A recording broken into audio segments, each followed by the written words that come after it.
Pada zaman dulu, tinggal Mak Tanjung dengan dua orang anak dia iaitu Melok dan Pekan di kaki bukit berapi. Sejak laki dia meninggal, Mak Tanjung jadi muram dan pendiam. Mak Tanjung sangat sedih sampai dia lupa kerja dia untuk cari akar kayu untuk buat ubat. Pada suatu hari, Mak Tanjung teringin nak makan telur ikan terbakul. Dia pun pergi ke sungai yang dekat dengan rumah dia untuk cari ikan terbakul itu. Akhirnya, Mak Tanjung pun dapat tangkap seekor ikan terbakul yang sangat besar. Dia sangat bersyukur dan gembira tak terkira. Mak Tanjung pun cepat-cepat balik ke rumah. Mak Tanjung terus siang ikan terbakul bila dia sampai ke rumah. Dia suruh Melok masak gulai ikan, terbakul dan goreng telur ikan tu. Melok, oh Melok. Ya, Mak. Mai sini siap kat Mak. Awak, Mak. Ikan ni hang masuk gulai. Lepas tu telur dia hang goreng. Lepas dah siap masak tu, hampa makanlah dulu nah dua beradik. Mak nak masuk hutan sat, cari akar kayu nak buat ubat. Baik, Mak. Tak lagi cik masak. Lepas tu Mak balik. Nanti Mak makan, no. Cik taruh kat Mak. Okey, duk elok-elok nah jaga adik kat rumah. Baik, Mak. Lepas Melok siap goreng telur ikan terbakul dengan masak gulai ikan tu, Melok pun taruh kat mak dia sikit untuk makan bila balik dari hutan nanti. Lepas tu, Melok panggil Pekan untuk makan dengan dia kat dapur. Pekan makan dengan sangat pulun.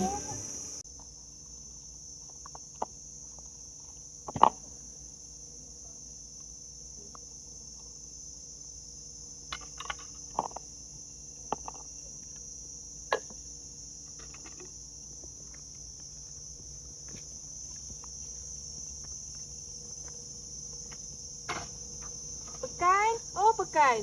Ya, Kak. Mai sini. Kakak dah siap masak dah ni. Ya, start, Kak.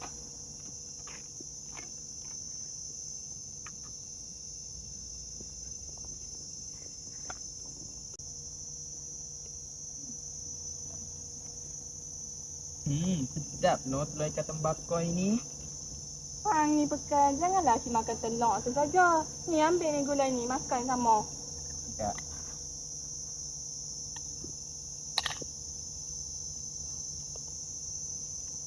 Kak, Pekan lapar lagi lah. Boleh tak Pekan nak yang kakak punya? Habis tu, kakak nak makan apa? Alah, kakak tak payah makan pun tak apa. Kakak kan kakak. Hang ni. Nah lah, ambil lah ni telur ni kat hang. Kasih kakak. Sama. Pekan pun makan telur yang kakak dia bagi tadi. Tapi dia tetap duk rasa lapar juga.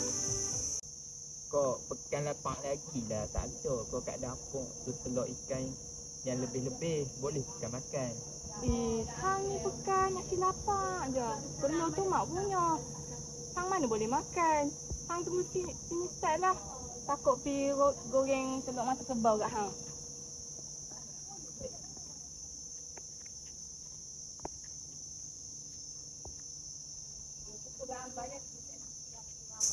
Melok pun pergi ambil telur ayam dalam raga yang duk simpan bawah dapur.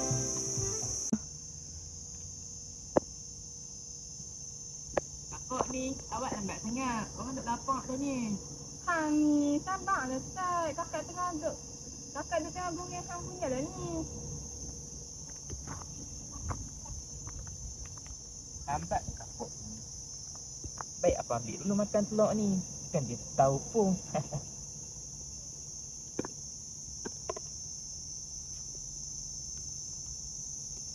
Sedapnya telur ni. Lama tak makan.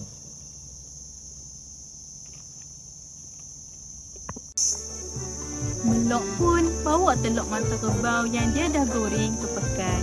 Tiba-tiba, Melok terkejut sebab dia tengok telur yang dia simpan kat mak dia tadi dah hilang.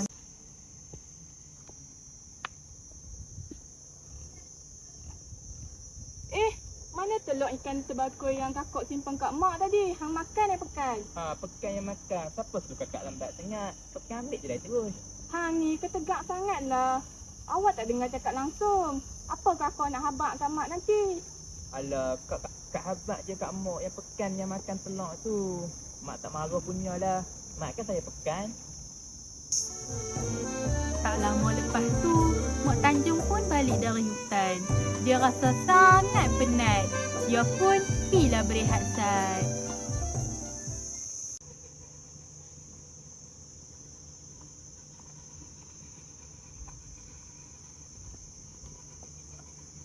Penatnya hari ni. Duduklah Sat.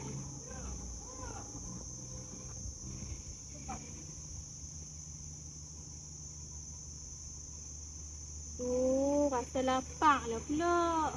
Rasa macam nak makan lah. Telur ikan sebakul yang aku melok masak tadi mesti dah siap. Melok? Oh, melok. Ya, Mak. Awak, Mak? Mak lapar lah. Telur ikan sebakul yang Mak Farah masak tadi tu mana? Sebenarnya, Mak. Hang ni kenapa melok awal? Kenapa duk tergagak-gagak dari tadi ni? Sebenarnya, Pekan dah makan telur Mak. Hang tak tahu kak Mak? Kan Mak dah suruh tadi. Hang tak dengar ke? Dengar Mak, tapi Pekan tu duk ketegak sangat pergi makan telur Mak. Hampa ni tak kesian kat Mak langsung lah. Mak ni dah lah penat-penat pergi cari telur tu pagi tadi. Mak ni kempunan lama dah nak makan telur tu. Saya minta maaf Mak. Dah lah, Mak lama dengar apa-apa dah dari hang. Biar Mak mati je senang.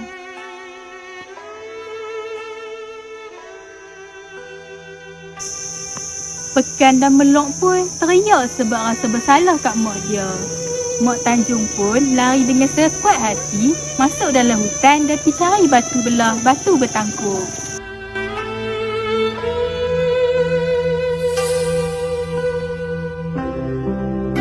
Mok, jangan tinggalkan kami. Kami minta maaf, Mok. Tak apa, dah selamat dah. Ya, batu belah batu bertangkup telan Mak. Mak dah tak mau dah duduk dengan hampa. Hampa bukanlah dengar cakap Mak pun.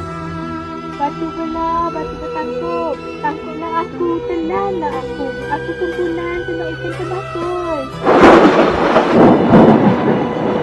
Batu belah, batu bertangkup pun terbuka dan menelan Mak Tanjung.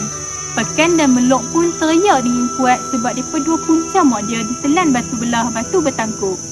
Mok!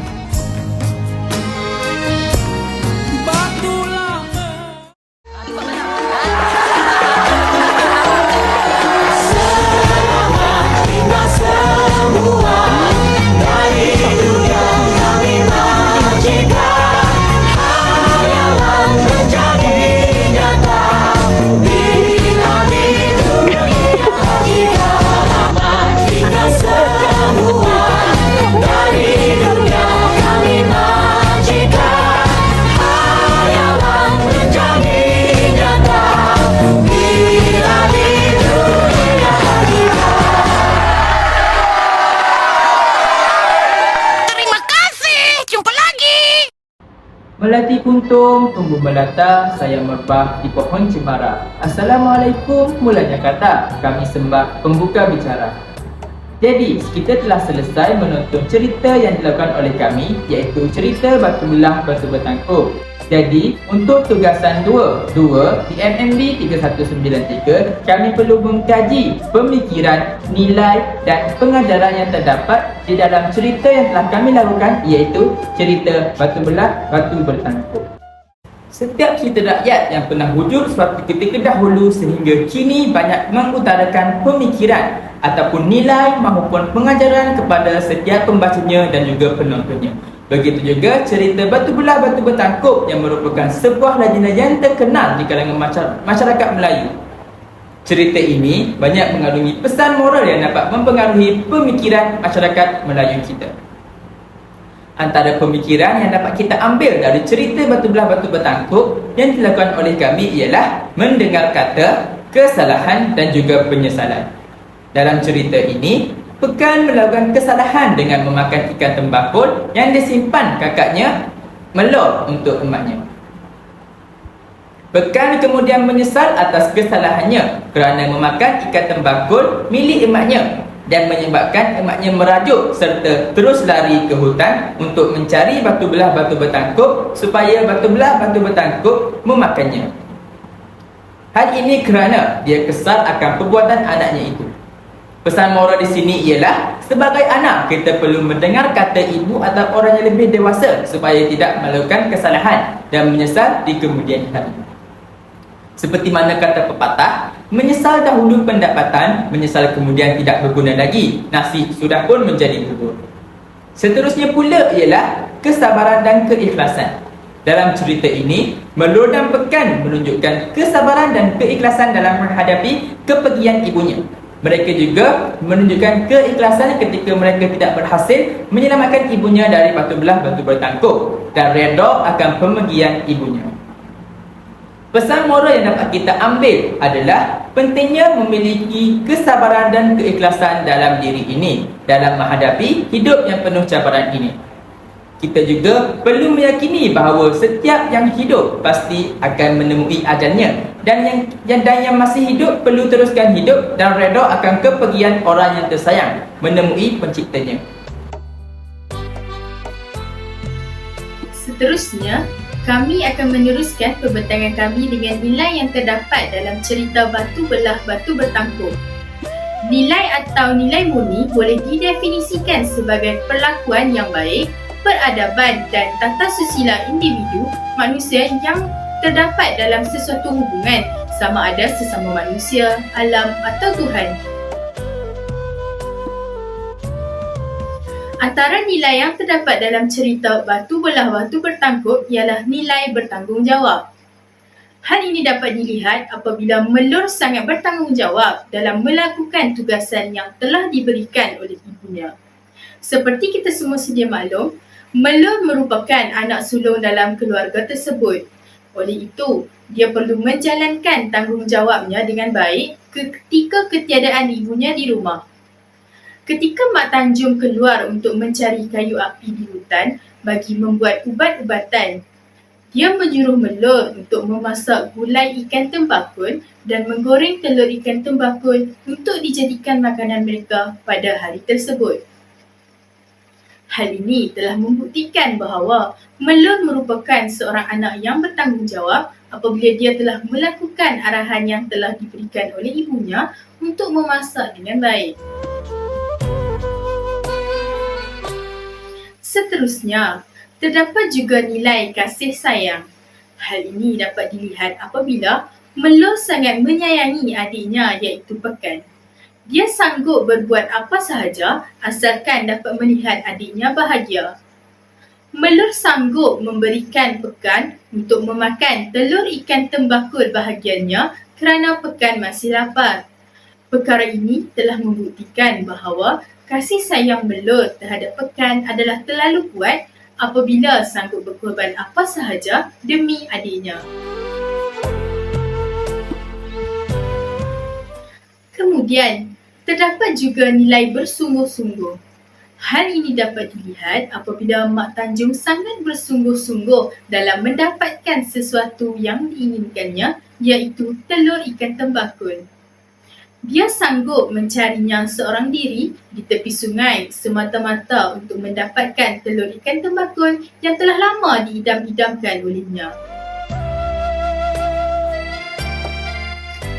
Baiklah, kita akan beralih pula kepada pengajaran yang terkandung dalam cerita Batu Belah Batu Bertangkup ini. Pengajaran yang pertama yang boleh kita ambil ialah kita mestilah bertanggungjawab dalam melakukan tugasan yang diberikan agar dapat melaksanakan tanggungjawab dengan sempurna. Tanggungjawab merupakan kesanggupan diri seseorang untuk memikul dan melaksanakan tugas atau kewajipan dengan baik.